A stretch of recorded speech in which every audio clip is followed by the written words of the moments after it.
Tuloy ang paghahatid ng tulong ng Iglesia ni Cristo sa mga residenteng naapektuhan ng malakas na lindol sa General Santos City at sa Sarangani. Laking pasasalamat naman ng mga nabiyayaan sa lingap sa mamamayan ng Iglesia ni Cristo. Si Weng de la Fuente sa detalye.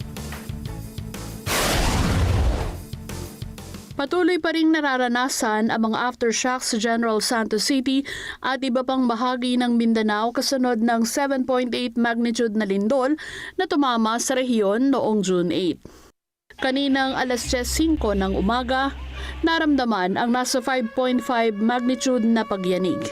Bagamat nababawasan na ang bilang ng mga aftershocks, kapansin-pansin pa rin ang matinding trauma na iniwan sa mga residente na dulot ng nakaraang malakas na paglindol.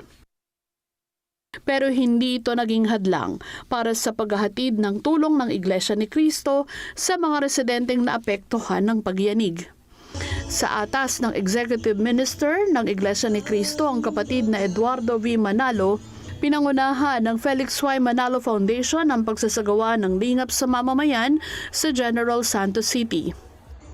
Isinagawa ang pamamahagi ng relief goods sa New Era University Covered Court sa Gensan na pinangunahan ng tagapangasiwa ng distrito, ang kapatid na Eugenio Kapanpan Jr.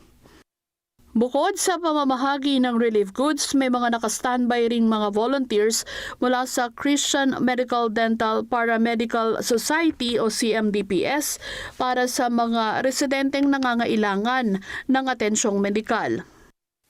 Agad namang sinundan ng lingap sa compound ng lokal ng General Santos City.